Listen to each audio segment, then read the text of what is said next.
Check. 1, 2. Is this thing on? Oh yeah. I hear it. You hear it? Yeah. Okay. Yeah, this is the I Am Rapaport Stereo Podcast. My name is Michael Rapaport, a.k.a. the Jeff Rulin of podcasting, a.k.a. the Jake LaMotta of podcasting. I'm in here with G Moody. Last name rhymes with duty. Today on the I Am Rapaport Stereo Podcast, we're going to do the damn thing the way we do the damn thing. Yeah, no doubt. Plus, we have special guest from the San Antonio Spurs. Strong Island is in the house. Danny Green is in Sukasa. We're talking all things Spurs, all things San Antonio basketball, Greg Popovich, and what the heck is going on with my man Kawhi Leonard. But first, me and G Moody, whose last name rhymes with duty, are going to set the table and do the damn thing. Miles Jordan, please give me something real funky. Let's go.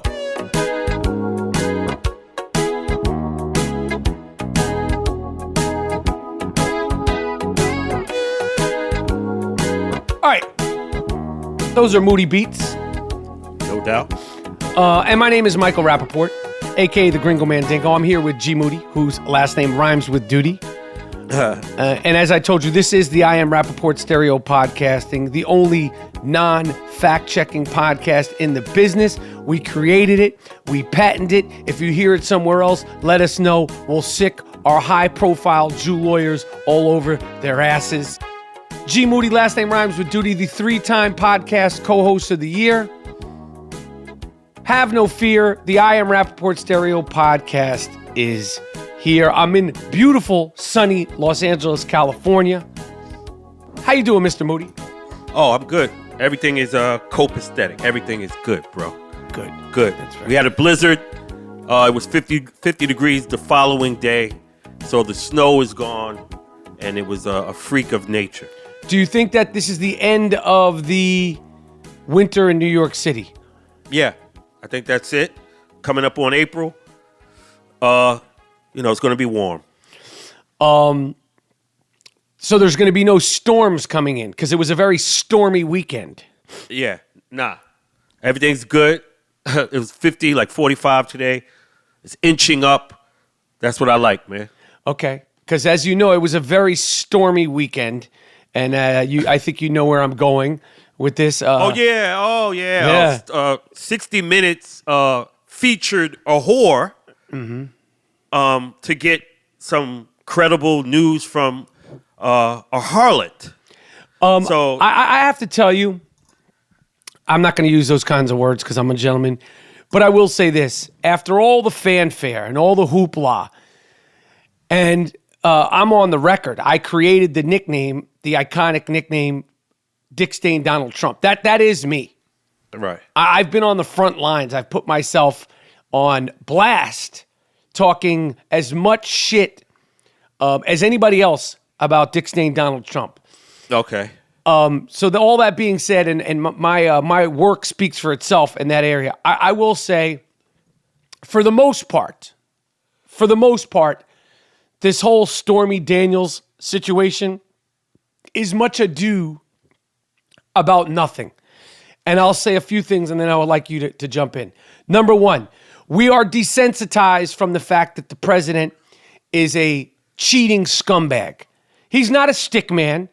We've said it many times in the past that there's a difference between a stick man and an irresponsible fuck. Donald Trump is an irresponsible, cheating fuck. Okay? Yeah. But he is also the president. And because he's so irresponsible and such a cheating fuck, we've sort of been like, we know he's a cheating fuck. We know how he talks about women, and you still voted for him. We know that he cheats. We know that he doesn't give a fuck, and his wife is still with him. So right. I can't blame Dick Stain Donald Trump for getting away with what he can get away with. You only get away with what people let you get away with. So Melania, if people are angry with Donald Trump, they should start being mad with Melania. Like, don't be mad at Donald Trump. Be mad for the people that voted for him. If he's a cheating scumbag and his wife allows it, and he's with a porn star, and they do what they do. And one of the things that I found sickening and embarrassing to me, as much as I would love to see some videotape of Russian prostitutes peeing all over a nude Donald Trump, if I can't actually see the videotapes of the Russian prostitutes peeing all over a nude Donald Trump, I don't want to hear about the little tryst. You know, Anderson Cooper sitting up there like asking, you know, in this, you know, CBS 60 Minutes way about their sexual relations. And did they use a rubber? And did they not use a rubber? And she spanked him with the thing. And, you know, he showed me the magazine. Listen, Stormy Daniels was so proud. She's like, I told him, you know, you must not be used to women like me talking to you like this. Sweetheart, you're in the hotel room.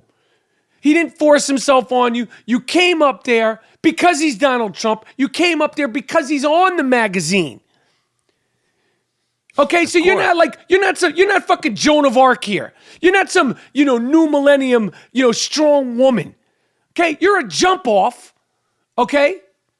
You're a jump off chick. The only story she has, and the only story that's worth discussing, is if Donald Trump's goon lawyer, if there was foul play in her and the goon lawyer paying off, and if the money came from campaign funds.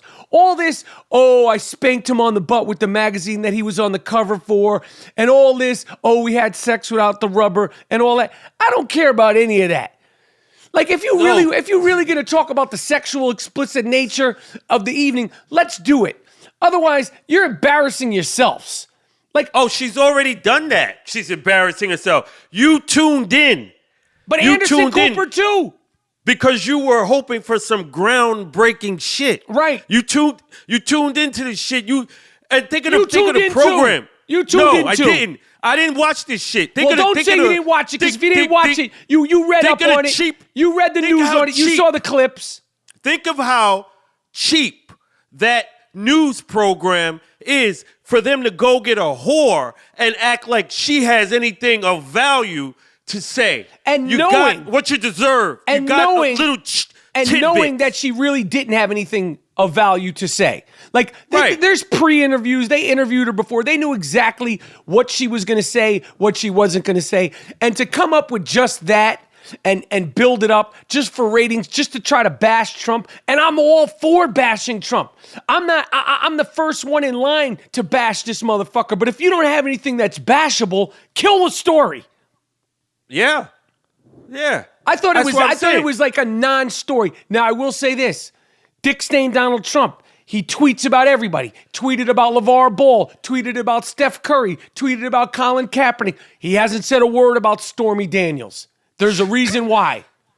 I don't know why, but there is a reason why. I believe everything she did say, and I think the only thing that's of interest in a legal sense is whether or not him and the goon lawyer conspired to pay her off, which I think is very obvious, although they might have covered their tracks, and whether or not the money came from campaign funds. I don't give a shit about... How you going to find that out? Come on, man. Donald Trump, if he was with this woman and he was freaking off with her, that doesn't mean you can impeach this guy. They're just trying to just sully his whole shit. So what he was with some hoes? So what? That's what they do. And these motherfuckers try to, and your news program, the 60 Minutes, that shit is whack. If you bringing a hoe on and trying to get some information from her as if she's credible, come on, man. Nobody should tune into that bullshit. I agree with some of what you're saying. Being that you didn't watch it, you should just shut the fuck up. No, why should I watch that? Up. I know what time it is. It's a witch hunt. It's everything. Now, tomorrow will be something about, oh, he didn't tie his shoe a certain way. It's always some bullshit. Just let the man rock. He won. Somebody needs to tell Anderson Cooper, yo, he won, yo. And also, Anderson Cooper, if you're trying to get explicit details, yo, get explicit details. He's scared. No, but if you're really going to do it, really do it. Like, oh, he didn't use a condom. Where did he skeet? I don't want to hear all that.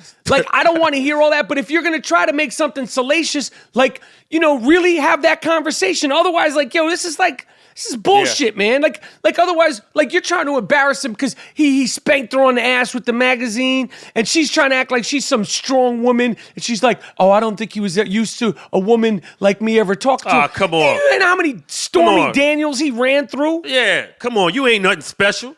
Yeah, he ran through you. You up in his room. Donald Trump is the billionaire. I wanted to see this, be a notch against Donald Trump because he set the bar so low.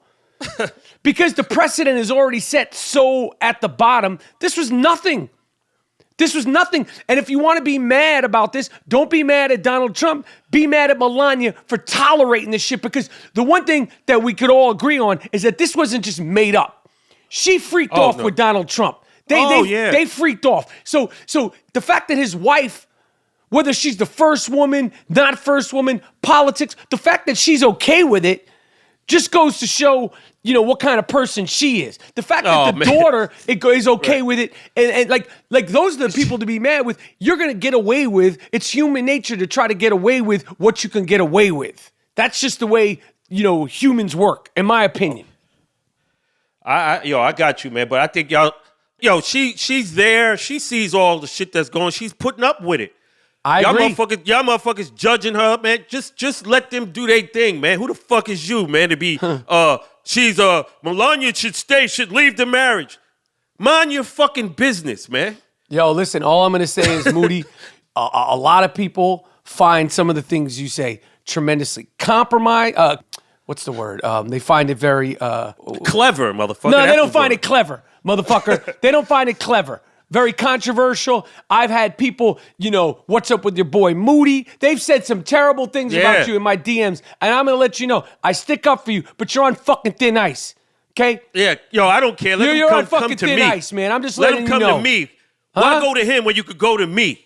Hey, I'm letting you know. Some people are really disappointed with what some of the things you're saying, and I just go, yo, it is what it is. That only means that I'm doing well. Okay. That means I'm doing good. Okay. Because you can't be with everybody all the time. I told these motherfuckers I'm an independent thinker. So it ain't no leaning left. It ain't no leaning right. Mm-hmm. I'm centered. Mm-hmm. And I try to look at, whereas you bashing motherfuckers, I try to look at what's the objective. What's the intention?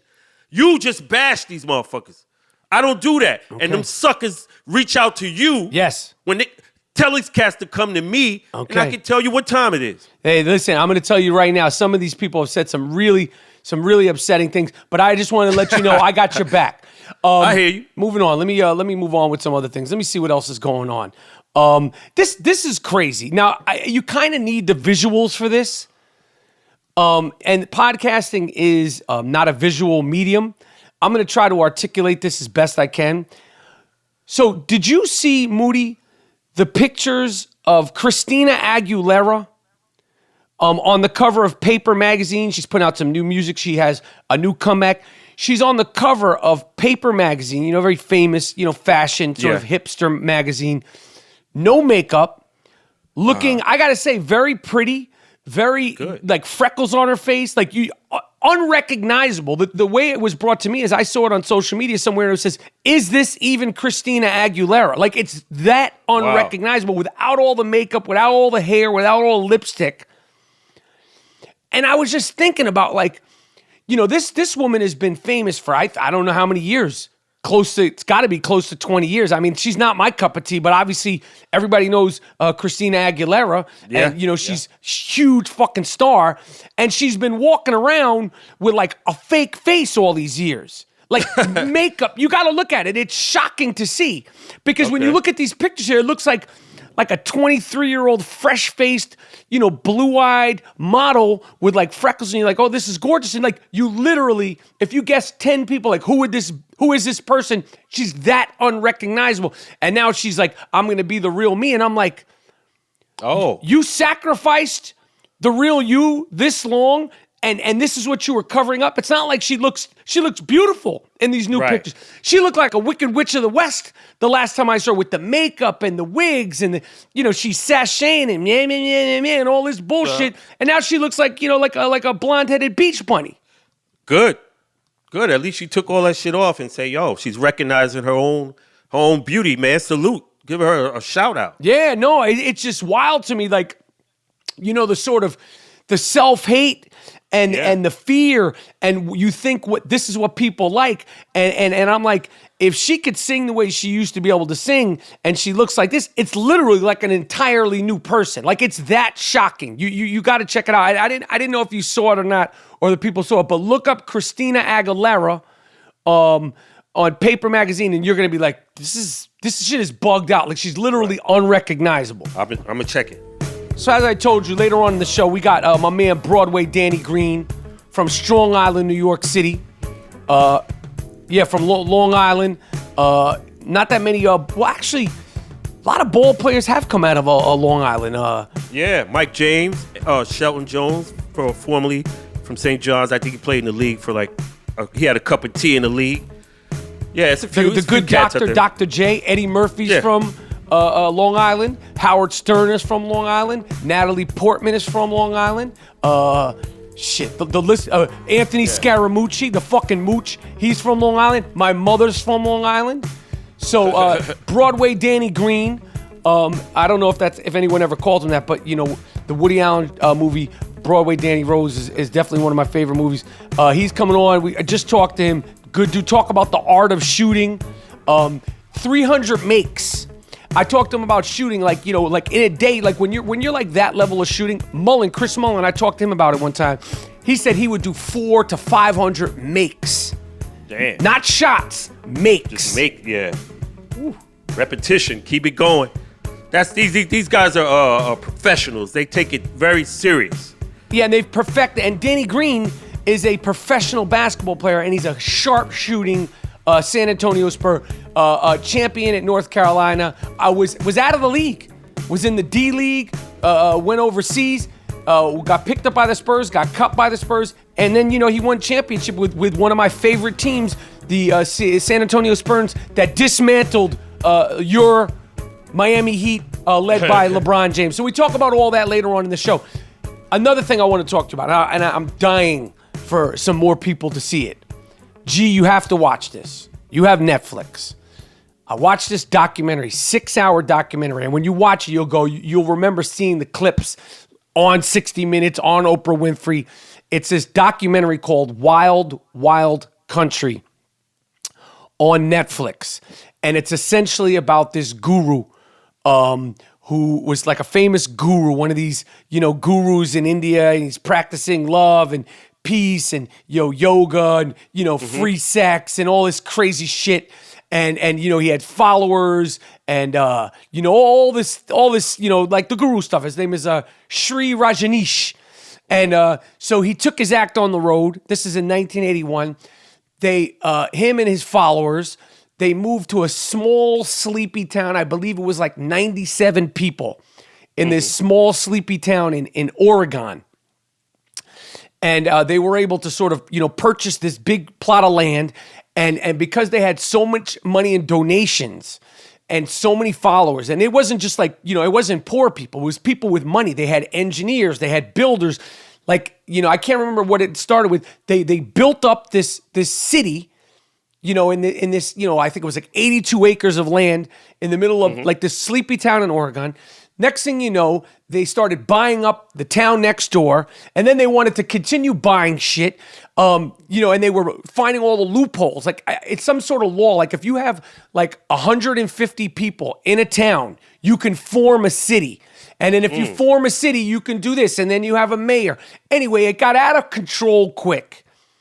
Okay, wow. And the next thing you know, they wanted to take over this bigger town. And I think the town was like 10,000 people. So what the fuck, these Rajneesh people, that's what they were being called. They went to like Houston, they went to New York, they went to Philly, they went to Los Angeles, and they would recruit. This is all documented. All of it's on film. They would recruit homeless people to come to the town. They would, fix their teeth, clean them, get them sober, and then they tried to get them to become legal residents of the town, because they're like, oh, these are our people. We got them off the fucking streets. We're gonna have them vote. We're gonna wind up winning the vote. We're gonna take over the next town. Anyway, it became like a whole thing. They were trying to take over the fucking state of Oregon. Wow. And it's just wild. And the whole thing is documented. I don't know if I'm doing a great job of articulating it, but it's on Netflix. I watched the whole thing in one sitting. It's called Wild Wild Country, and it's bugged the fuck out. I'm gonna check it out. Yo, it is bugged the fuck out. It's really bugged out, and it's like one of these things that if it wasn't a documentary, you'd be like, this never took place. This couldn't happen. There's no way this could happen. And it happened. They were trying to take over the whole fucking state. And the feds came in and, you know, it was all this peace and free love shit, but they built an entire city. Like, the idea of it was good, but you know, listen, the leader, Sri Rajneesh, he's driving around literally in 19 fucking Rolls Royces. You know what I mean? He's banging all the people, and it's just this, it's crazy. So it's really about, you know, cults and power and, you know, sort of these false heroes and this hero worship and all that stuff. And I can't recommend it, you know, higher. Like, so everybody should check it out. I would love to, you know, hear what you guys think of it. It's bugged out. And also, I want to say this. Yo, you can email us. Okay, I'm going to get a phone number because we're going to start taking phone calls. But you can email us up at IamRapaportPodcast@gmail.com. Email us whatever you want. Okay? Email us the parts of the shows that you do like.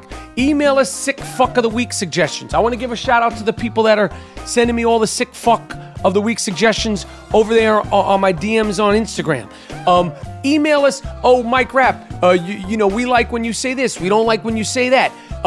Email us whatever you want. I am Rapaport Podcast @gmail.com. I want to, you know, have communication with the listeners of the world's greatest podcast there is. Yep. And since we're the world's greatest podcast, obviously we have the world's greatest fans. And I hear from a lot of you guys on Twitter, and I hear from a lot of you guys on Instagram. But you can hit us up anytime. Questions, suggestions, comments, criticism, whatever the fuck you want.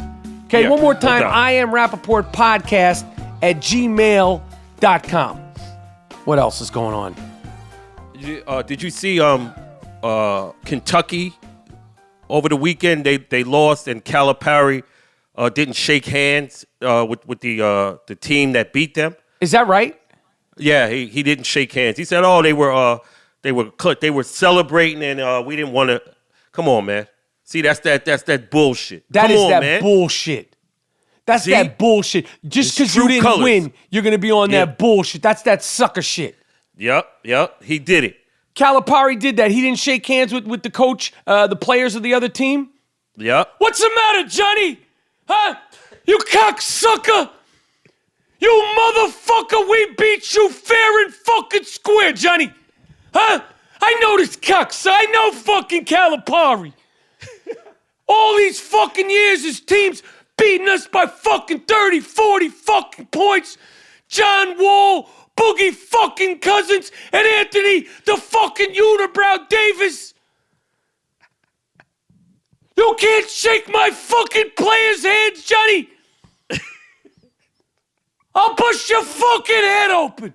Meet me in the fucking locker room then. Fucking Johnny Calipari. Johnny. Every fucking year he's beating our fucking team. My kids played the fucking right way.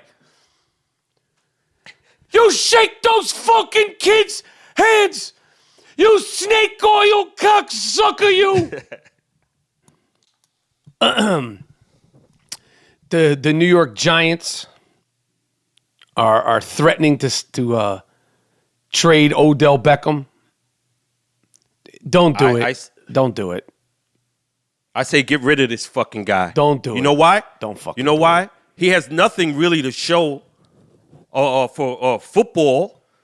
What? One play, they lost the playoff game, and he had 3 drops. So what's the value? We're not getting production. The Giants ain't getting production, and he's wilding. Now you want max contract. Yo, let this motherfucker go. Yo, let me tell you something. We've been very open and honest. I've ILO'd him. We've been on him. We did a whole thing a couple of weeks ago about cutting his hair for the culture. But he's a once-in-a-generation talent. Yes, he has shitty playoff game. You're not going to replace that kind of talent. And me personally, I believe that he's going to put it all together and get it all together. And unless they could get someone and something or some sort of value that is an immediate improvement to the team, because I'm telling you right now, G, with the Knicks being where they're at and the fact that the Patriots, they're coming back. This might be the last stance. It might not be the last stance. Whatever the case is, they are coming back. 2018, 2019 season, the NFL will be dealing once again with the New England Patriots. All right? And if I don't have the New York Giants to root for, it makes it really fucking hard. Okay? Now, last year was an abomination. But if they're not going to get somebody who's going to come in there, I can't do a rebuilding process with the Giants. I'm doing a rebuilding process with the fucking Knicks. You got here 2 rehabs going on. Yeah, we can't we need something. You know, I'm not with the baseball shit. I know that the Yankees are good. That means nothing to me. Like, of course I want to see the Yankees and the Mets do good, but as a New York sports fan, you can't trade somebody just because they're acting a little stupid in the offseason. This guy's ridiculous. I'm saying, has that talent, all that shit you talk about, all them, the Captain Kangaroo catches and one hit, but has that translated into winning? No, all that talent. So I'm in the owner's shoes now. All that talent hasn't translated into us winning. We made the playoff one time, and you're this world's greatest football catcher, but it's not translating into winning, and you wilding off the field. He's got to chill, man, because I fuck with this guy, man. He's got to. So I know. So as an owner, I look at, you want $200 million? You want to be the highest paid football player? So we got to look at production and behavior. Fuck all the other shit. That's what they need to tell these motherfuckers, straight up and down. All that bullshit you doing off the field is affecting negotiations, homeboy. Hey, he knows it. I just think they need to re-up with him, and I don't want to get rid of Odell Beckham with the Giants. We talked about this the other day, and my personal feelings, and everybody who listens to the podcast aside, I was thinking about this because since Johnny Fuck Up had his little piss day, as we called it the other day, where he played a game of catch in front of the scouts. Piss day. He came out and said the right thing about Colin Kaepernick, and a lot of people like us, we were talking about, me and Gerald basically both said that you thought that Kaepernick was a distraction, and that you thought that Manziel was a distraction, and because whether we like it or not, agree with or not, they can be deemed distractions to the teams. Okay, Eric Reed. I don't know if you follow football. I know. Eric Reed's the cornerback, who former All-Pro. He's one of the players that kneeled with Colin Kaepernick when Kaepernick was in San Francisco. Obviously, he, unless you're a football head, but he's a super duper talent. Yeah. Right now, Eric Reed is not with any team in the NFL. Yeah. And he's even gone as far as saying he wouldn't kneel. Like he basically, they broke him. They said he wouldn't kneel. He won't be a distraction if he goes to any team. And after this young man was shot in San Francisco for the very reason that Colin Kaepernick was kneeling, to bring attention to police brutality. I was thinking about this. I was like, forget my feelings about Manziel, because aside from when homeboy started talking greasy, I could give two shits about him. Mm-hmm. But I was thinking the NFL is really, Colin Kaepernick is never playing football again. I'm not sure whether or not Eric Reed will get signed or not get signed. He's 26 years old. He's I don't want to say he's an elite defender, but he's on the precipice of being elite. He should absolutely 100% be signed. And I was thinking about how fucked up this situation is, and whether or not Manziel has the skill set to play in the NFL or not. Because Manziel's kind of sort of trying to get out of the way of, he's going to be the sacrificial lamb, because like what Shannon Sharp was saying, it was like, if Johnny Manziel plays in the NFL, the black fans that protested Papa John's and shut down Papa John's And like, it's not just white fans. Like, if Johnny Manziel plays in the NFL, it's going to be a problem. And as far as I'm concerned, the blatant discrimination that's taken place with Colin Kaepernick and the blatant discrimination that's taken place with this kid, Eric Reed, it's an eye for an eye. Like, yo, if Kaepernick ain't playing, Johnny Manziel, you might grow 5 inches. You might get your life together. You might be sober for the next 2. You ain't playing, Duke. Like, this is a situation where, and I'm all for it. It's like, you're not getting in the league when you had all the opportunities that Johnny Manziel had. You snorted them away, you drank them away, you smacked chicks away, and Colin Kaepernick, who's done nothing, but we could agree, you could call him a distraction. He's not playing in the league. Well, then you ain't playing in the league either, Duke. It's like, yo, it's not happening. Better chance. You're not playing in this fucking league, homeboy. Now, period. Wait, now, Eric Reed, that guy, the safety, now he's sending out like little leaflets saying, I won't kneel. Right.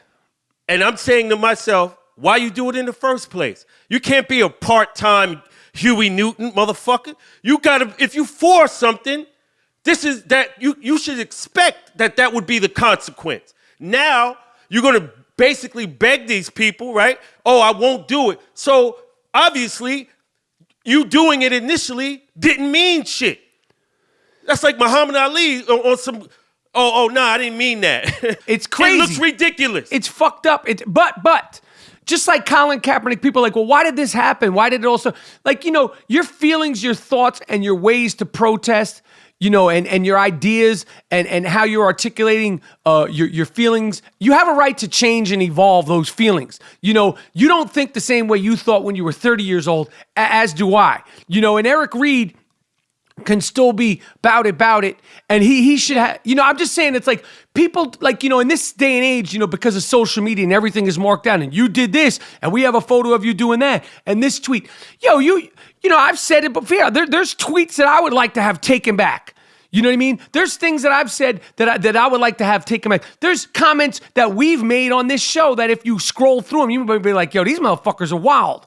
You know what I mean? So people are entitled to say things, evolve, change, grow, extensions of it and all that stuff. So I'm just saying it's going to be an interesting situation with this Johnny fuck-up situation. But as far as I'm concerned, if Cap ain't playing, I don't give a fuck what you do, Duke. You ain't playing in the NFL either, period. Cap, I'm going to tell you now, Cap ain't playing, and Manziel's going to get on a roster. Because as the owners, Manziel got personal issues. You know what I'm saying?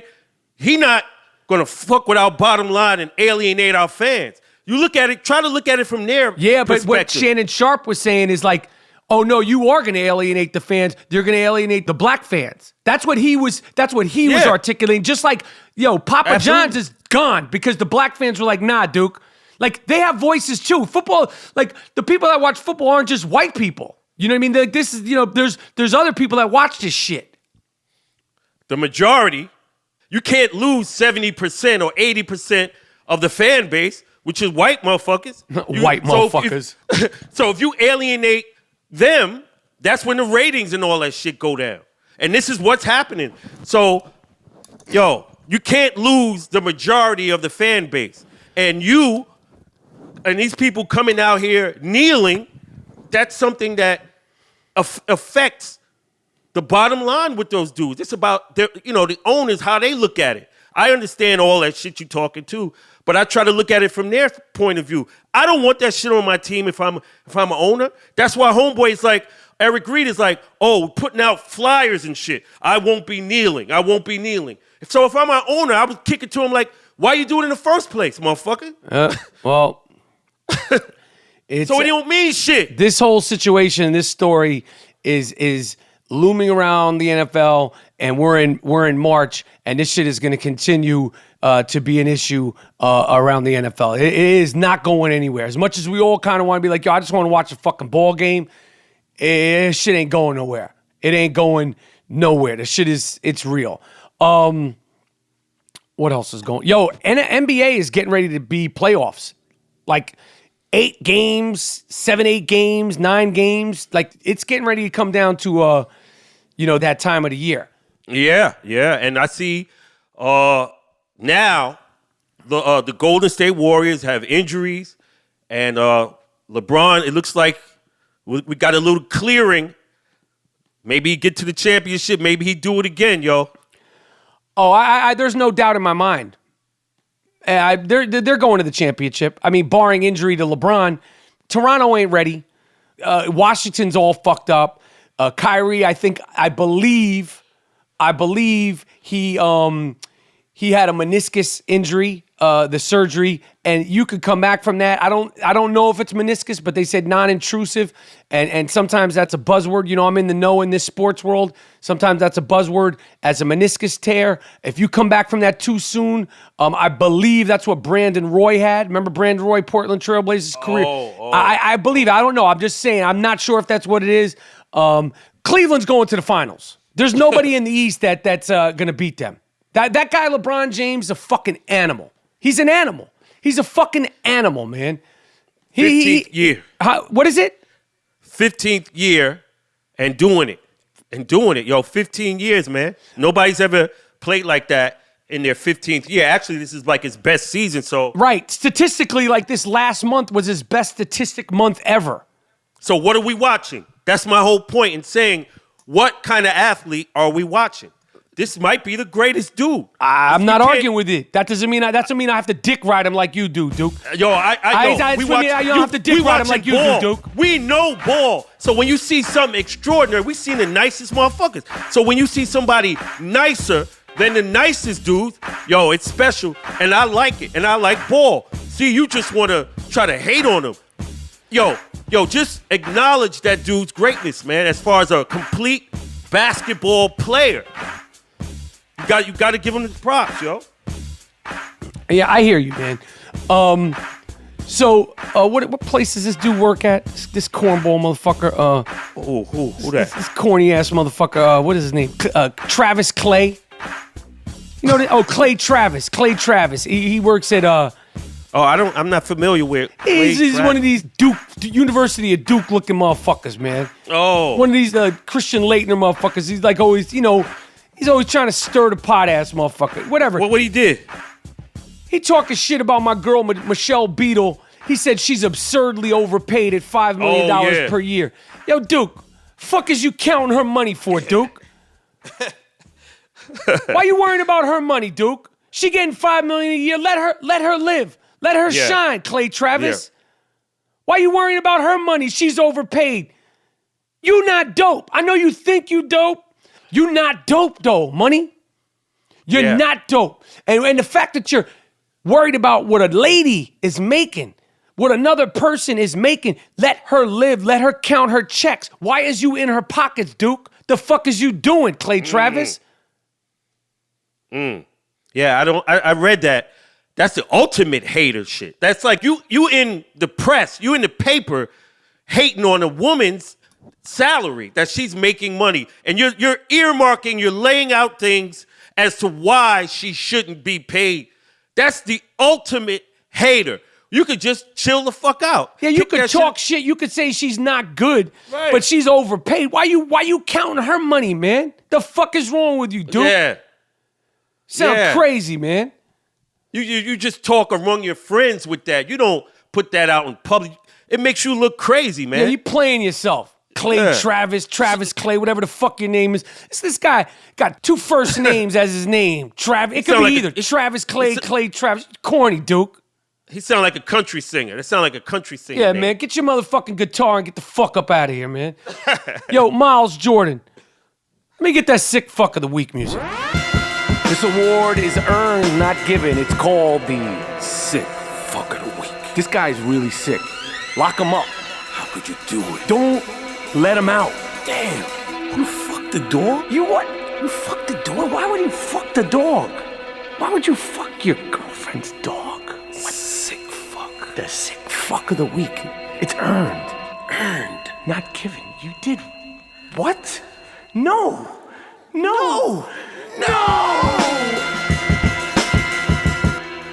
Oh, yeah.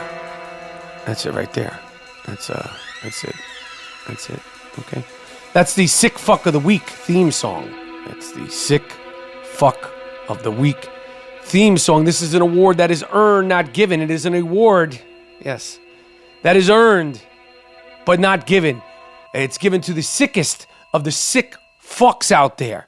As I told you, coming up soon, we are going to have a segment which is for the sick fucks of the week, and it will be called Bring Out the Gimp. But until then, we will be just calling these people the sick fucks of the week. Number one, police are looking for a man.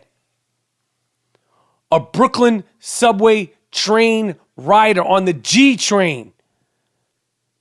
Over there on Bergen Street. You know about the G train, G? Of course, man. Greenpoint. A 21-year-old man, they have pictures of this sick fuck, punched a 5-year-old boy in the face on the G train. The fuck is you doing, Duke? Yeah. Yo, look this dude up. 20 years old. They say he's about 6 feet, 160 pounds with a medium build. Look this piece of shit up if you're in New York. He is this week's sick fuck of the week and he's on the lam. He punched a 5-year-old boy in the face on the train. Man, that's that. Yo, the subways, they have those mental public transportation. Anybody can ride. Always keep your kids near, man. It's a lot of crazy fools out there, yo. Yeah, man. This guy, this sick fuck, in the future, he'd be on the Bring Out the Gimp section of the show. Okay, because there's nothing funny about this sick fuck. See, the Bring Out the Gimp segment is for because sick fucks, there's got to be, I don't know, not a sense of humor, but it's just a certain je ne sais quoi. Punching a 5-year-old, that's more like Bring Out the Gimp. This piece of shit that I'm about to bring up, Bring Out the Gimp. His name is Austin Eckberg. Austin Eckberg, a 21-year-old sex offender, was arrested Thursday. This piece of shit in Rockford, Illinois, was pleasuring himself in front of preteen girls selling Girl Scout cookies. Now lock him up and send him to the wolves. Let him bang him in the ass. Let him get banged in the ass. With or without the Wonder Bread bag. With or without the olive oil. Let the fellas, let all the boys figure out what they're going to do with Austin Eckberg. At their discretion. You want to give him that Wonder Bread bag? Because you want to protect yourself from this sick fuck? Your choice. If you want to go a raw dog without a bag, then catch him raw dog without a bag. Lock this animal up for the rest of his life. And them dudes be married, be naked in a service station. Third sick fuck of the week. I mean, this guy's a real sick fuck, man. Real sick fuck. Guy's name is Andrew Turley. And if you look up the picture of Andrew Turley, gee, take a wild guess what he looks like. What is it? A sick fuck. This piece of shit got 60 years in the can. 60 years in prison. And thank God, you ain't coming out of jail, Andrew Turley. Okay? You're going to be somebody's wife in prison. That's right. You're going to be they're not going to be calling you Andrew. They're going to be calling you Andrea. Because this piece of shit tried to sell his 4-year-old daughter for sex. His 4-year-old daughter. This is a piece of shit. This is a dog. God. This guy shouldn't even be on the sick fuck of the week segment. He should be on the Bring Out the Gimp segment. Because when we bring him out, he should be wrapped up, chained, with a rubber ball in his mouth, like a gimp. Okay, and we should show him to the world, this is a piece of shit. Bring out the gimp. Andrew Turley, you sick fuck. You're not getting out of prison. You're not getting out of... I don't know why they even call it 60 years. You ain't never getting out, Duke. Andrea Turley, that's your fucking nickname. Drea. Your husband's going to be calling you Drea. He's going to first start calling you Andrea, and then it's just going to be Drea, then it's just going to be Dre. And then when he passes you off to all the homies, they're going to be calling you Dre. Finally, South Korea. We've been talking about it since the Olympics. 80 dogs. 80 dogs. You can look it up on Instagram. Very, very hard to see. Puppies, all sorts of dogs. There was a dog that looked exactly like my dog. The people's dog. The I Am Rapaport Stereo Podcast news dog. 80 dogs were found suffering on a South Korean dog meat farm and were rescued and in Canada. Thank God for conquering these dog-eating sick fucks in Canada. 80 dogs were saved, and thank God. Unfortunately, there's 80 dogs that got away from these sick fucks, these dog-eating sick fucks. Hey, you ever had a Chihuahua burger, motherfucker? Don't knock it till you try it. Yeah. Finally, a woman in Oregon was charged with first-degree animal abuse in a 7-year-old dog's death. This sick fuck named Noelle Georgia Moore. And Gerald, do you know what Noelle Georgia Moore looks like? No, I don't. What? She looks like a sick fuck. She was arrested for taking her ex-boyfriend's Chihuahua, putting him in the oven, and trying to cook, and obviously killing the fucking dog. You sick animal, you. You sick animal, you. Yeah, that's not some culture shit. No, that's just some no. That's the way to get back at him. And if you look at this lunatic, I don't know how she even pulled any man in the first place. She's got fucking crazy eyes. She looks fucking cuckoo. Cuckoo. I got one, man. I got the last one, bro. Oh, thank you. Oh, man, this is crazy. Brittany Zamora, a 27-year-old teacher from Las Brias Academy Elementary School in Goodyear, Arizona, has been accused of giving a mic check to a 13-year-old student in the classroom. Lock this animal up.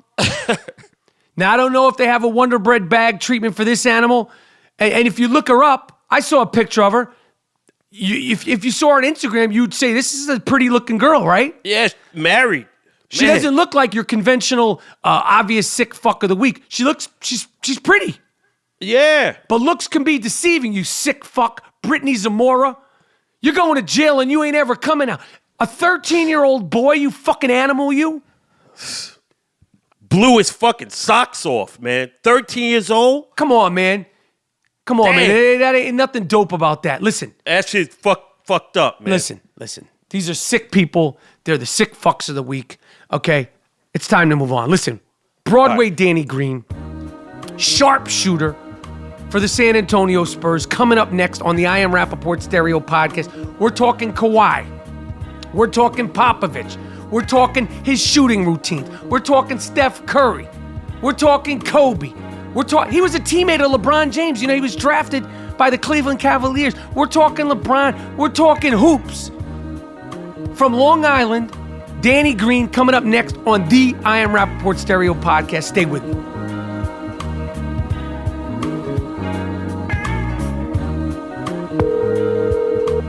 Yo. Danny. What's up, man? Ha ha ha ha. It's Rapaport.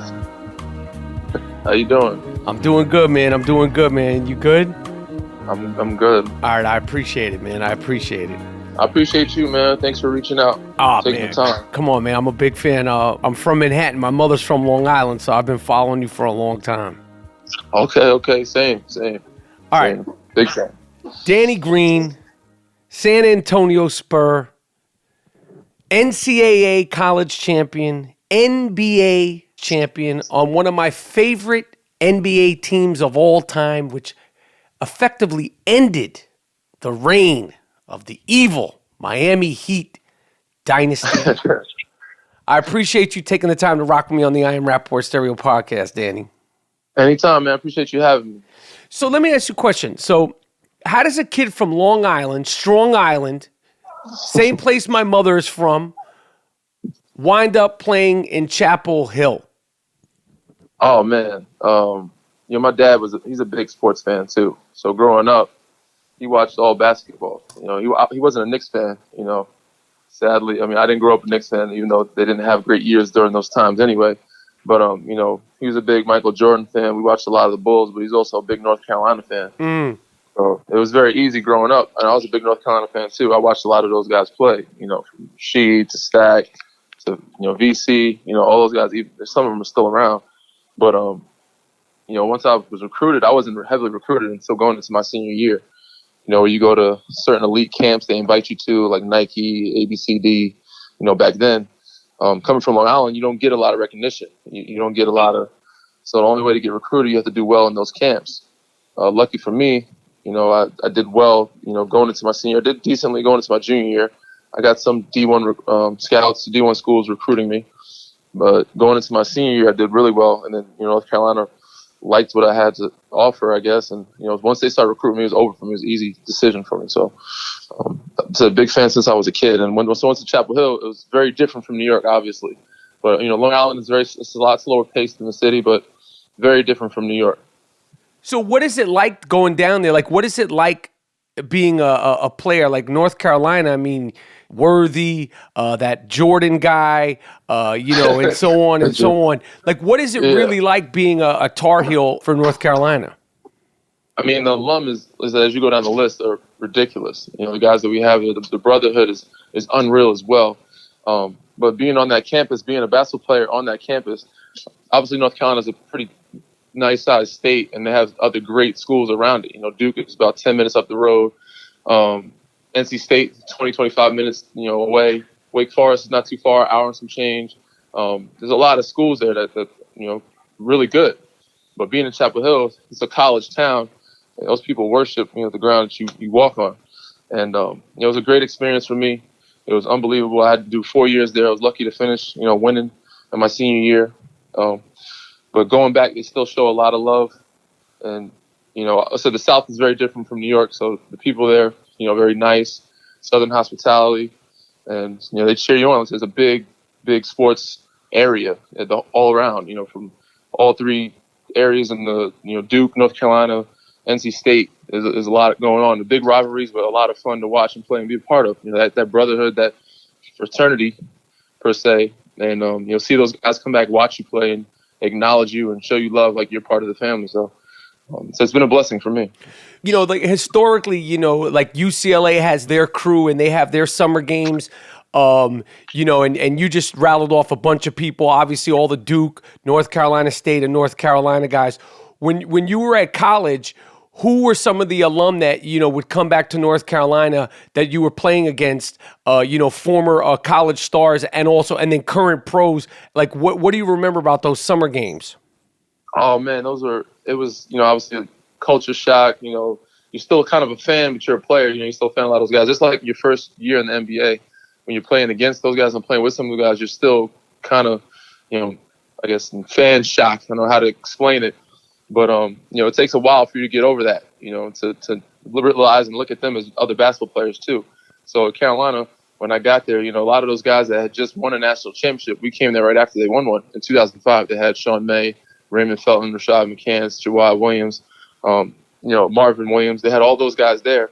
And we looked up to a lot of them, but they were still around doing summer school. A lot of them were still young, coming back and playing. And we played against them a lot, which was great for me to watch them and on TV, won national championship, and then also be able to play with them in the summertime. But we also had guys like Shammond Williams, who was always back. Joe Forte was there. He was doing summer school for a little bit there. He was a monster. So we had quite a few number of random guys come through, different times of the summer. And even some of the guys from Duke would come over. Some of the guys from State, we had Big Voss and his brother. The list goes on. They all come back. And now I think we're doing a better job with all the social media, with all the way to connect, and guys playing overseas, traveling overseas, coaching overseas. A lot of those guys, after they left, a lot of them haven't stayed here or stayed in North Carolina. We have, a nice little group chat on WhatsApp where we keep updating each other and try to keep the brotherhood going. And if we have any event or camp or anything, what it is, we try to support each other. And we still, watch some of the college games together and talk through the chat of what's going on in the tournament. And obviously, we took a tough L. It was hard to watch, but we're still very much in contact with each other. You played 4 years. Your championship team of 2009 You had guys, who stayed there. Hansborough, he stuck around, and you stayed 4 years. What do you think? I mean, and it's not even that long ago. When I say 2009, it's like it's not even 10 years ago. But the one and done madness that's running through college basketball. I mean, what is your take on it? Now, but like Duke, they know, if we're going to get these guys, it's better to have them for 1 year than no years. Pretty much. I mean, the top recruits, those guys are not trying to stay in college. And if you want those top recruits, you got to be okay with it. And obviously, I think it's good for a kid to at least do 1 year of college, if not two, just to mature, as a man, be an adult. But some of these kids are born, or grow very fast. And in high school, they're men amongst boys. They're huge and athletic, so they're ready for the NBA. But I think that's a very small number of kids. And obviously, I think if you have the option or the opportunity to jump from the NBA from high school and be able to work and provide for your family at 18, 19 years old, you should have that opportunity. But a lot of them, I think it kind of waters down and ruins some of the drafts, some of the rookies, some of the league a little bit, because they just draft off potential. And I think that they could show their potential, show the growth, or mature and be more or better player, and understand that they did at least 1 year, or 2 years of college. I think it's helpful. But like I said, my experience 4 years was great. It helped me grow a ton. I learned a lot, not just about basketball, but about life and how to adjust and adapt to being in this life, and how to reel yourself in, be a professional, how to pay bills, how to be an adult, do your own laundry. Like a lot of that stuff, these kids coming out of high school, coming out of 1 year of college, they barely know how to fold their own clothes and do their own laundry. Right. So they come in, they have their parents moving with them, or they have their parents or their friends trying to help them maintain or do financial stuff. And a lot of times, I'm not saying they don't have the best interest, but sometimes they don't know what they're doing either. And that's where it gets lost in the first couple of years. They miss out on saving some money or having things, put in the right place, when they could have been saving or doing this or investing a lot earlier in their careers. When you look back on your run, 2009, your North Carolina team that, even in the finals, you guys kicked ass. You just ran through teams. What is the thing that sticks out? We had a good run. You had a good run. What is the thing? I mean, it's hard to pinpoint one thing, but what is, when I start talking about that, and it's March right now, and we're in the middle of it, what are the sort of things that come into your head about your time winning that championship? I think for me, each year was like a grind, and each year we got kicked out, earlier went further each year. My freshman year, we got kicked out probably after the first round or so. Then second year, we went to Elite Eight. Then my third year, junior year, I got a chance to experience the Final Four. So, we got kicked out. We got beat up pretty good by Kansas. So each year, I think those memories come back, how the process was for me. I was lucky enough to go further and further each year. But my senior year, just being with my brothers, my teammates, having fun with it, enjoying it, and how well we played. We were lucky enough to stay healthy, play well. And, we had some one or two tight games early on, but toward the end, we played so well that we won most of our games by double digits. And it was not as not as stressful as the years prior, but we got a chance to do it in front of our families, which some of us have them still, some of us don't. Some of us wasn't sure if they're going to be there or not, or able to make it or see it. So win a national championship in front of your family. As a kid growing up, it was all your dream is to be a Carolina player. Not only just go to Carolina, but win a national championship. To do that in front of your friends and family and make them proud it's an unbelievable feeling, and hard to put into words and describe of, just how satisfying or gratifying that is, I'm sure. All right. So you get drafted into the NBA, second round draft pick by the Cleveland Cavaliers. You play 20, because, people forget about this. It's like now you're like a San Antonio Spur. You won a championship with the Spurs. But the way you actually came to the Spurs, you got drafted by Cleveland. You played about 20 games by the Cavaliers. You get bounced to the D-League. You get waived. You get picked up by the Spurs. Then you get your ass sent back to the D-League. Then you wind up playing overseas and all this. Then you finally make it to San Antonio. When you're going through all this, you're a high school star, you play at North Carolina, you win a championship, you're doing your thing. Are you going, what the hell's going on? And what was the sort of thing that you learned about your game that changed? Like, like, or was it one thing? Like, is it footwork? Is it drop step? Is it a step back three? Like, or is it just a combination of things, where you sort of figured out and were able to play at the NBA level? Or is it just politics and opportunity? What was it for you? It's everything that you just mentioned together. I'm a basketball mind, me, Danny. That's what they call me. They do say that I'm a basketball mind. Yeah, no, I see. Trust me, I follow. I see how much you're into sports, not just basketball, but all sports, and you're great at it. You're great at what you do. You do your research, do your due diligence, and you know what you're talking about. You might be a GM one day. So, but for me, like I said, for me it was going through that process, up and down roller coaster. Being in Cleveland, I learned a lot. Obviously, playing with and against LeBron and Shaq and those guys every day in practice. Anthony Parker, Delonte West, Mo Williams, all those guys on the Cleveland Cavaliers, a very talented team. And they're, older guys, good veterans. But it's a different type of atmosphere. They're more lackadaisical, more party, younger group. When I got to San Antonio, I learned a lot. Not saying it wasn't professional in Cleveland, but way different level of professionalism when it comes to, Timmy, Manu, Tony, those guys and how they handle business. Really, all they do is basketball. There's no real, fun partying. They're just on the plane. There's no gamblers, no nothing. No card games. They're just business. But they get along and hang out once in a while when they can here and there. But for me, let's say going up and down, I didn't realize it was one skill set. It was just perfecting certain skill sets so that teams could identify you as something.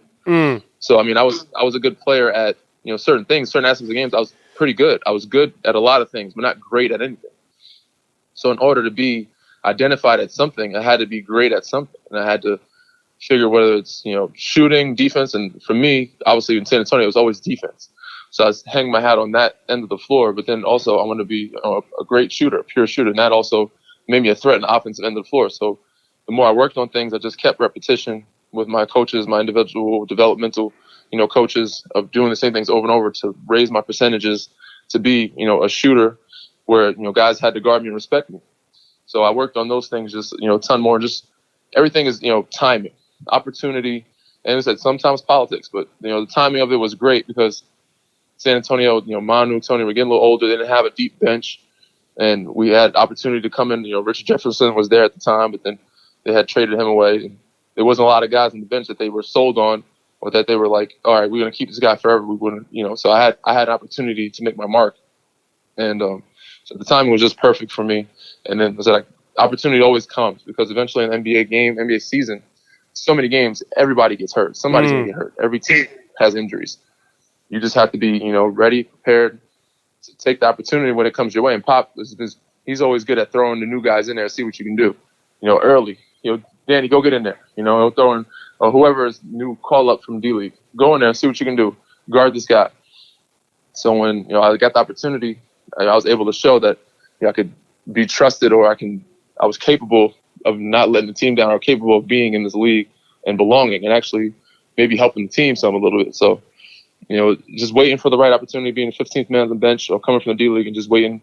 And Manu broke his hand. He got injured. So there's a lot of opportunity there for whoever was up for the grabs. And it was me and a couple other guys fighting it out for minutes to see, who should play more minutes, play the two, and help fill that, void or that role that Manu, him missing. And, lucky for me is that I was prepared for it. Shooting has been something you've been good at, great at, elite at. Yeah. But when you're going from, a good college shooter to, a good NBA shooter, what was the thing that sort of took you to that area? Is it like just being able to know that your coach is supporting you shooting the ball? All of those things, man, once again, come into play. Once you shoot more, you become more confident. You become more relaxed. The more you hit some, obviously, the more your coach encourages it, the more your coach trusts you to shoot it.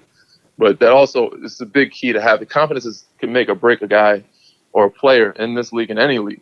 Because guys are very talented, and some of them just have the confidence to perform on that level or that stage, or they have the confidence behind of their coach or whatever it is, or don't have the opportunity, and they kind of phase out or just lose themselves and, kind of don't follow up on it. But, the more you work on it, the more confident you get in it.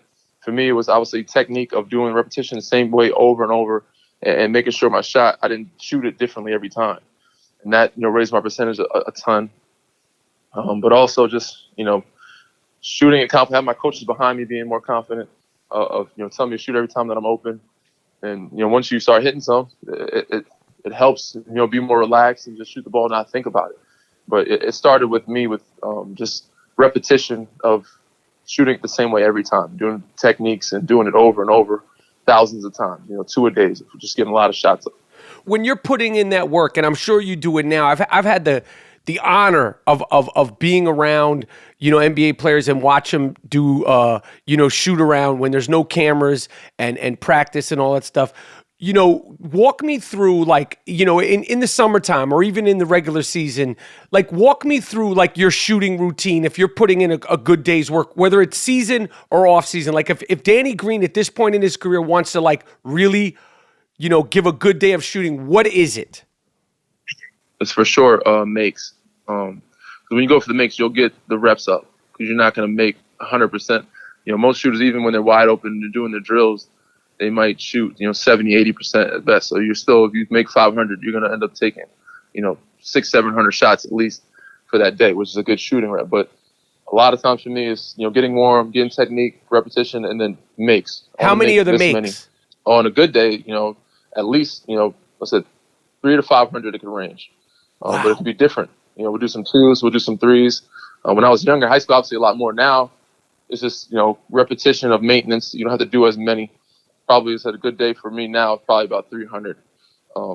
But the most part for me is that it's just, you don't have to do long stints. You can do, 45 minutes to an hour and a half of working out, of just, good practicing the right things and doing it at a pace that's game speed. And that's, more productive than doing a whole bunch of shots, a whole bunch of shooting, because sometimes you'll just get tired. You won't do it the right way every time. And now you're practicing bad habits. So it's good probably to do, 45 minutes to an hour and a half of, good quality, productive, shooting movement. And a lot of times when you do the shooting, you're like, I want to make this many at this spot. I want to make, 10 out of 13 or 10 out of, 15. I want to make 10, but I can't miss more than 2 or 3 shots. If I miss more than 2, I got to start over. So, that right there is probably being efficient and doing it, in a time efficient amount as well. And just at game speed, I think is more important than getting a big or a lot of reps or quantity of hours and, a bunch of stuff that people don't make any sense to do in the gym, because a lot of stuff will be counterproductive when you're not doing it the right way.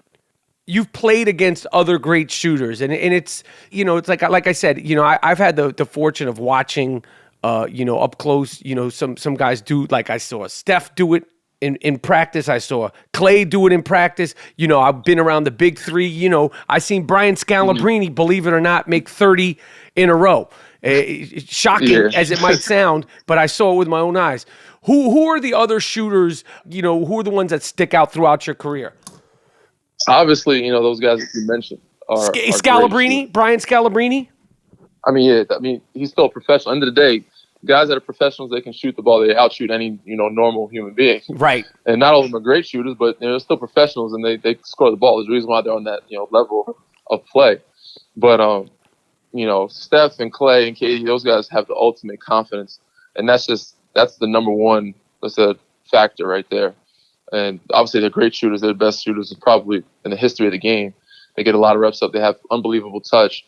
But there were some guys that I played with and against, like a Matt Bonner. He shot it greatly. Obviously, he picked and choose his moments when to shoot. He's a more efficient guy. He didn't like to shoot when guys were too close or contested. But you see him do drills. He's a pure shooter. He used to hit. We had a Spurs 100. He used to be in the 80s and 90s. I think he holds the record for it. Steve Novak, another guy. It's a lot of shooting. It's basically 100 threes, and how many you can make out of 100 threes, but it's off movement. And it's off doing this, off doing that. That's crazy. And those guys would be in the 80s and 90s out of 100, making, off movement threes. So those are some guys with just natural stroke that, they shoot it unbelievable, and they have confidence every time they catch it and shoot it. They believe it. They know it's going in. When people ask you about Tim Duncan, and it's probably a rhetorical question. I mean, Manu, Tim Duncan, and Tony Parker, these are 3 iconic players. All 3 are so under the radar and under sort of appreciated. Tony's never brought up as a top point guard, even when he was at his very best. Manu, you forget. So let me just ask you about Tim Duncan. For me, playing with him, playing I guess against him in practice, he was such a high IQ player and mentally strong and everything. He's confident, but he was the greatest teammate you could ever ask for. Timmy was just the mentally toughest guy that I've been around, and obviously Manu too, Tony, those guys are all mentally tough and very confident. But Timmy was the greatest teammate you could ask for because he knew he was very good. He knew how good he was, but he encouraged you as if you were better than him. He always encouraged his teammates, and I think he was underrated in a lot of things that he did other than scoring. Like, he was a great passer. He was a great screener. He did all the little things that most superstars don't do. And that comes from his, humbleness of, not having an ego and encouraging his teammates, to shoot. He encouraged me to shoot more than him. And I'm like, you're Tim Duncan, dude. You should be asking me to give you the ball. Like, he'd be like, I'm instead of he's finding ways to get people open. He's finding ways to get easy baskets for everybody else and encouraging you. And that's a big key because, listen, confidence is a big thing in our league. And he knew how to get younger guys to play better and to be confident. Pop does the same thing, but he knew how to push us and also how to just be, have our backs to allow us to play our game because he's so confident in us and encouraged us coming from a guy of that stature. And that's, where he's at, as a player in our league and how respected he is. And, he's a Hall of Famer. All three of those guys are Hall of Famers, and they compete unbelievably. So, did you ever see him get pissed or frustrated? Like he for always sure. seems so mild-mannered. Like, would he ever get frustrated or sort of break out of what the perception of Tim Duncan character would be? Yeah, it's not often because it's so mentally strong, like I said. And like I said earlier, the 2004 finals against the Miami Heat, the evil Miami Heatles. You sent them packing. I couldn't stand them. They made me sick.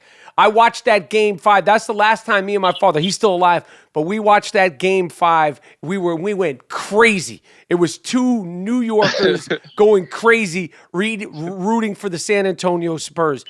You guys basically sent LeBron James packing. You sent him back to Cleveland. How fulfilling was that? Now, I know you're a San Antonio Spurs. I know you guys don't talk a lot of trash, but in hindsight, how beautiful was that to kick their asses in 5 games and they didn't even come back for more? Like, in my opinion, that was they beat you once, you beat them once, let's re-up and come back for Frazier, Ali 3. You sent them back to Cleveland. When you think back to that finals and you guys beat them in 5 games, completely just disorienting and dismantling that team, how fulfilling was that to win that championship? It was very fulfilling, man. I think more so because the year before they had beaten us, and that was painful. It was, and the way they had beaten us, because we thought we had it, we should have won. I think they were obviously a great team. We felt like we made a lot of mistakes in Game 6 and 7 where we beat ourselves and allowed them back into the game. Is the Ray Allen shot the Game 6? Yes, that's the one that really hurt the most. Game 6, because once it's hard to beat a team at home in Game 7. It's only happened once. I think Cleveland has done it against Golden State. Before that, it had never happened before. Game 7, no other team has won on the road. So we knew we had to get Game 6, and the way we lost it was very tough. So the following year, beating them was very fulfilling and satisfying.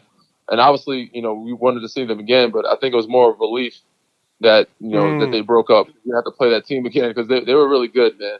And you got to give them a lot of credit. They had 3 All-Stars. They were tough to play against. And I'm like, all right, Brian left, went back to Cleveland. I think that's kind of a relief. We don't have to see those guys again. We can go back to, hopefully the finals again and play a different type of team. And, at that time, we thought we had a shot to keep it going. But, injuries happen. Guys get older, things like that. But to lose to them in Game 7 and then come back and be able to win the way we did and beat them in 5 games, very fulfilling, man. You're talking about that Game 6 with the infamous Ray Allen shot, and they talk about the trophy being nearby the court. Were you aware of that? Like, in all honesty, could you tell the arena was setting up for the Spurs to win this championship? No, I didn't see. Everybody kept saying the ropes were out, the trophy was out. I didn't see that. I did see people leaving. I know a lot of people were leaving. They thought the game was over. Oh, they left. They went to the club. They were listening to EDM music. They went to go eat oysters and go to the club. Yeah, they're saying people were trying to get back in the doors. That went into overtime. They wouldn't let people back in. But so I didn't see the trophy. I didn't see the ropes. But we were up. We had a couple shots to make. We had a couple chances to make some free throws. We missed them, and Ray hit that big shot, put it into overtime. And then after that, it was all short. They had a great overtime. A couple of minutes. The team got hot. It had the momentum. But so I did not see the trophy or the ropes. I just saw a lot of people leaving, and kind of everybody in the arena was kind of deflated, and thought we had won it. So, but it's just crazy how quick a game could change like that. Yeah, that was nuts. Now, you played with LeBron. You mentioned when you were with Cleveland, you played against LeBron. Give me a LeBron story. Give me what makes him so ridiculously good, whether something you remember from when you played with him or playing against him. Like when you're old, when you're 90 and you're back in Long Island, okay, and your great grandkids say, Grandpa Danny, great Grandpa Danny, what was it like playing up against LeBron James, or what was it like being a teammate with LeBron James? What's the single thing that you'll say, or the single story that you'll say? There's a lot of things you could say about the guy, man. I know you're not a big fan of him, but I mean, I respect the crap out of him. Is it known, Danny, that I'm not a fan? But that's funny that you say it is known. It's known worldwide and throughout the NBA. That's a fact. Yeah, it's kind of it's known. It's known that you're not a big fan of Bron. Did you see me last year at Game 5 show up in in Golden State with a plunger? Because I was at that game with a plunger. No, I didn't see it. Okay, I was at that game with a plunger, and I was in Cleveland at Game 3 with a broom. Anyway, go ahead. Yes, it's known that you're not a big fan of him, so, and I understand, but you might have had a bad experience. The dude he's a really humble, down to earth kind of dude. Once you get to know him and understand him, I knew probably an unfortunate situation where things might have got miscommunicated, and things didn't go the way he might have turned out to look not as good. But he knows how to have fun, man. He knows how to get his teammates on board. He's a great player because of how he does so many things great.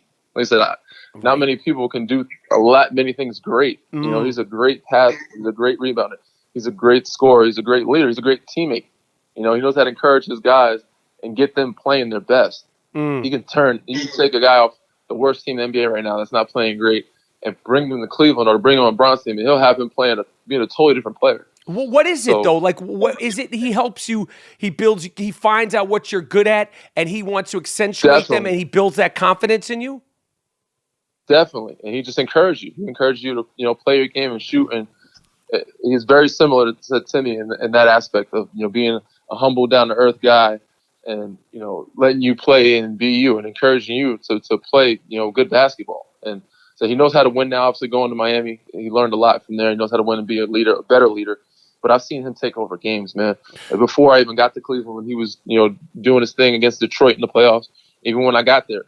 There's games during the season and even the playoffs that he's just taking over games, and he was the only guy scoring, the next 20 points. Like he'll run up 18, 20 points straight in a quarter or in a half. And he was doing some amazing things. And a lot of that, it goes to show because naturally, to me, he's not a natural scorer. He's more of a point guard. He's more of a passer. So for him to be able to do those things, and they say, oh, he can't shoot. But, he worked on that. He did this. He does so many things great. And he's gotten better every year. And just his IQ, I think, what separates him from everybody else.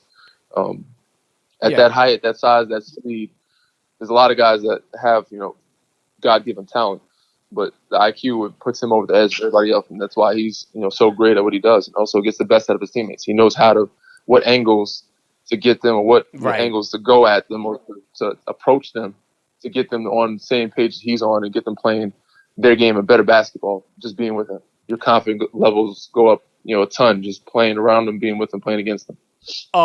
Yeah, I mean, obviously, he's sick. He's sick. I was with Chauncey Billups the other day, and he heard me giving LeBron love, and he said we almost had like a prayer service. He was like, I'm proud of you, Mike. I mean, listen, he's ridiculous. I got a couple more questions for you, Danny. Manu Ginobili, future Hall of Famer, one of my favorite players in the league. And he's one of the guys in that Game 5. I can't remember exactly what happened, but I felt like somebody pushed him or knocked him down. There's a dirty player. Then he wound up banging it on the head of somebody on the Miami Heatles, and the rest was history. Yeah, he ended up getting a dunk on the break over Chris Bosh. And he just came out hot, man. He's just the ultimate competitor. There's no other way to describe it. Just warrior, the most competitive guy I've ever seen. I've been around. He doesn't need coaching. That's how competitive he is. You know, Pop usually gets on everybody. Pop doesn't have to get on Manu to be this, to do that, because he knows he's going to get what he's going to get from Manu night in, night out, just him being himself. He coaches himself. He motivates himself. He pushes himself. He's going to dive, even at 40 years old. He's diving on the floor. He's putting his body on the line. He literally gave up parts of his body he shouldn't have for this organization. You know, he had to get surgery for. So, and he's willing to do it again. He still takes charges, even though he has, you know, chest plate issues, or even though he got knee in the groin area and had to get surgeries, he still will put his body on the line, his lifeline, diving into the crowd and doing those types of things, even at 40. And a lot of guys at that age, with the money that they made or he's made, don't compete. They compete. You know, they play one side, they take plays off. Manu's not taking plays off. He's giving everything he's got every play, man. He's just the ultimate competitor. Now, I'm a huge fan, and I have my own hair issues myself, Danny. Was it a team effort? Did you guys come together as a Spurs organization? Did it happen in Argentina? How did we get Manu to finally go, the party's over and we got to go to the low cut haircut? I want you to keep it real. Now, I know this is the Spurs and it's a quiet organization. Was there a team meeting about the hair? Because it was like everybody breathed a sigh of relief when he shaved it down. Because it was like 2 or 3 years. It's like, Manu, you're a Hall of Famer. You look nuts. You look crazy. Like it's time. The party's over. Please walk me through how we got to this point, because now he looks fantastic. Yeah, man, he's owned it. And Manu, believe it or not, he used to be like on covers of magazines, with like hair magazines, like Head & Shoulders had the long, you know, Spanish hair. Yeah, he looked fantastic. But his hair had changed. It did. But his hair, I think he went through that process before I even got here, of shaving it down. He had a little bald spot in the middle. I guess, you know, he shaved it down. I don't know if it was a team meeting or not, or if anybody came to him, or his wife maybe. I don't know, or his teammates in Argentina. But he made that decision before I got to San Antonio. So I'd have to ask him about that, you know, when he decided to let it go. Okay. And fully, you know, I'll ask him that for you and then get back to you on that one. All right, because I came to ask you the hard-hitting questions, and I felt like that's like, you know, the elephant in the room that everybody's been wanting to know when they talk to Ginobili, and I'm just like, we got to get to the bottom of it. I want to hear your insight on this. This is the other team meeting question. You know, the Kawhi Leonard situation has been all season long, this mystery. Which was sort of, again, not a San Antonio Spur thing. You know, you sort of debunked that there was a team meeting. I don't know how, if there is a players only meeting, how the media would even know about it. I really don't understand how that works. What's going on with Kawhi? And like, just, you know, and listen, I'm not trying to walk you into anything. Just what's going on with Kawhi, and how did you want, like, you tweeted, which again, it's not like a Spurs thing. Yeah, no, I felt it was necessary at the time, because it was false information. It couldn't have been more false. So I don't know how media gets a hold of these things, but team meeting for us, people make it seem like it's this big ordeal. It's just locker room talk. We're just in the locker room talking. And it's just, all right, we'll excuse the training staff and we'll just talk. It's not really a big thing. We talk in the locker room every day, even at practice. So you can say we have meetings every day. But it was there 5 or 10 minutes. You know, nothing major was discussed. Obviously, he's going through, you know, more so, you know, we let him know that we have his back regardless of what's going on. We know it's a process for him. It's a different, weird type of injury in his body is going through. He had a couple setbacks, obviously. But, you know, we're hearing a lot of things from the media of, you know, this, and that. And I guess the communication between us, not saying had gotten lost, but it just wasn't up to date because we had been on the road so much. But we just always refocus back when we get back in town of everybody that's injured or everybody that's not been on, or even when we're losing games or when we're winning games. We just circle back and refocus and talk to each other and see what's going on, make sure we're all on the same page. We had a team meeting after we had lost like 9 out of our last 10. Nobody talked about that one, though. Mm-hmm. So, you know, we just talked about refocusing and stuff like that. But I don't know how it gets out to the media. They obviously looking for stuff. They reach, they search, they try to they need something to write. The only reason why I tweeted something because I knew we didn't have practice that day or the next day we wouldn't see them, and it's going to be all on everybody's timeline, all on the TV, and they're going to be talking about this issue that is, you know, 95% incorrect. The only thing that was correct about it is that there was a meeting, but you can call anything a meeting. But other than that, the whole, you know, I guess article or everything that was put in it was incorrect. So I just said, you know, that's false information. because I didn't want to hear about it for the next 2 days before we got a chance to talk to the media and be like, that's not true. So, and everybody's on, first take and here and then running with it. And then I just don't feel like having to deal with all the questions and my timelines being blown up and everybody asking me questions. But the only person that really knows what's going on with Kawhi is Kawhi. We know that he's had a weird injury. He's fighting to get back. We're mentally, he's not finding a place where he can sustain a good percentage of health, where his leg, I guess, won't give out or have weakness when he starts playing again. He's been, doing his workouts, and the reason why we have meetings or talk to him because a lot of his workouts take place after we leave, after we leave the facility. So, we just right now it's the only person that really knows what's going on with Kawhi is Kawhi. We don't know what percentage that is. We don't know his date or time. So everybody keeps asking, and we don't know because I don't think he knows. And, he's hearing from doctors. He's still waiting to be cleared and figured out what percentage is. So every time we give the answer and people think like, oh, it's a big secret, you guys know some more information. We don't. The only person that really knows is Kawhi. And him, I don't think he even knows. So either way, we still have his back. We let him know that. We just, keep an updated process. But at the same time, we're moving forward, playing as if he might not come back. We don't know the situation. The doctors know better than us. And, the better understanding, he could explain it better than anybody. But I don't think he even knows as well. He's just waiting to be cleared and, going through his process, working out every day. And so a lot of his stuff takes place after we leave. So that's why we don't know. So we just try to keep, updated and communicating. That happens at least once a week. We talk all the time. But the other stuff in that locker room was nothing major. Even if it was, we wouldn't talk about it to the media anyway.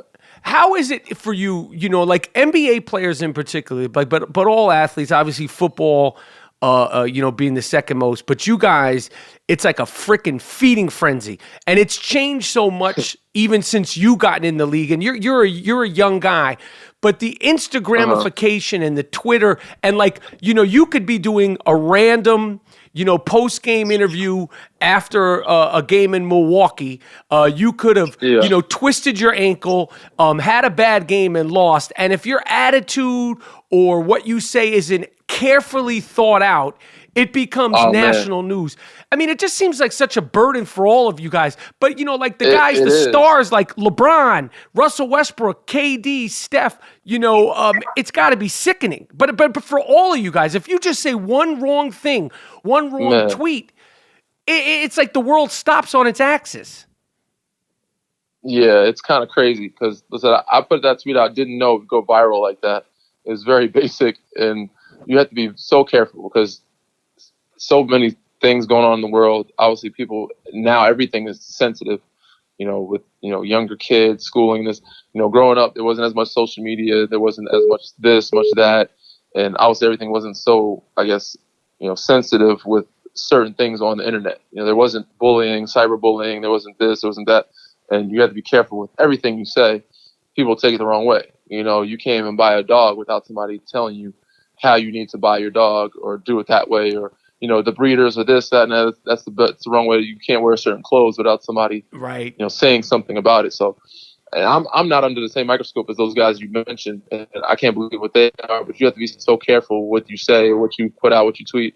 You have to reread it. You have to have people look over it, or just think about it first and then ask. If you're questioning, you probably should have somebody look it over. And I've learned from my mistakes in the past. We've all had made mistakes on the internet. So from there, it's just best not to even comment, especially on political issues. Best not to comment on any of it. But it's best not to post if you're not sure.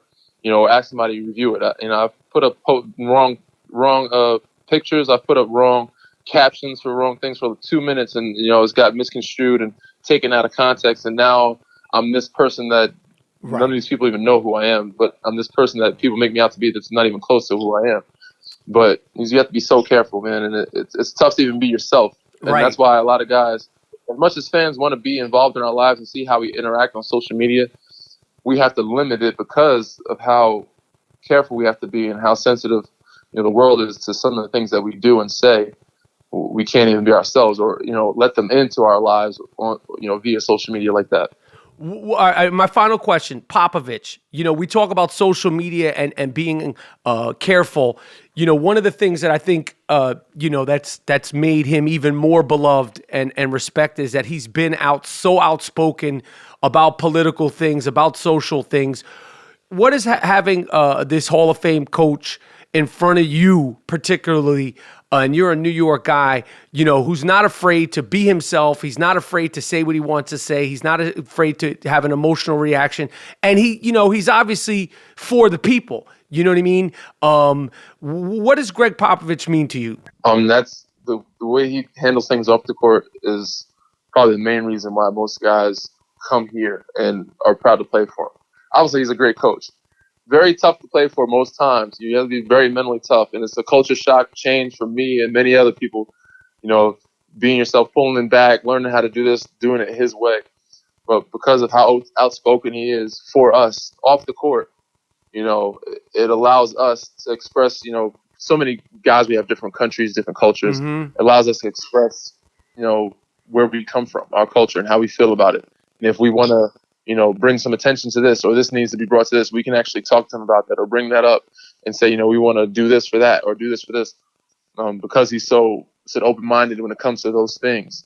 And it makes us proud to be a part of his organization and be, a part of his family. He's family now. I've been here for some years with him and many other coaches, and everybody that comes through. And once you're a Spur, you're always a Spur, and they always treat you like family. So for him, he's big, not just for basketball, but our community, the minorities.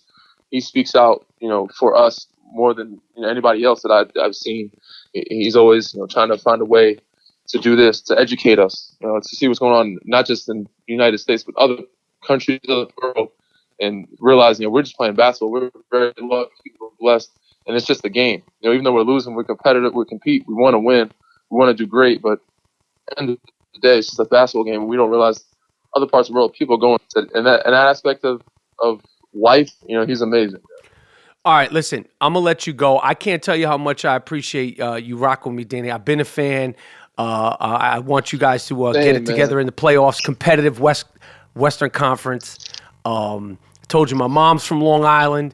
De La Soul, Rakim, you got, Howard Stern, Dr. J, Eddie Murphy, Natalie Portman, Danny Green. I mean, it's the Scaramucci. That's like a little sore on the Long Island list of people. But I've been a fan for a long time, man. And, I would love to have you back face-to-face, talk more hoops to do.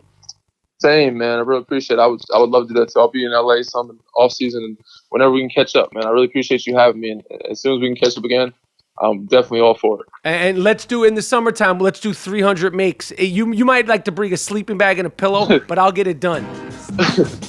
I'm there with you, man. I'm gonna help you through it. I'm gonna be a good teammate. All right, cool, man. Yo, enjoy the rest of the season. Have a healthy rest of the season and kick ass in the playoffs. Give them problems. Appreciate that, man. I really appreciate it. All right, cool, Danny. Thank you, my man. Anytime. All right, listen.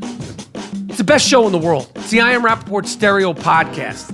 Okay, we came, we saw, we conquered. Have no fear, the I Am Rapaport Stereo Podcast is here. Danny Green, Broadway Danny Green.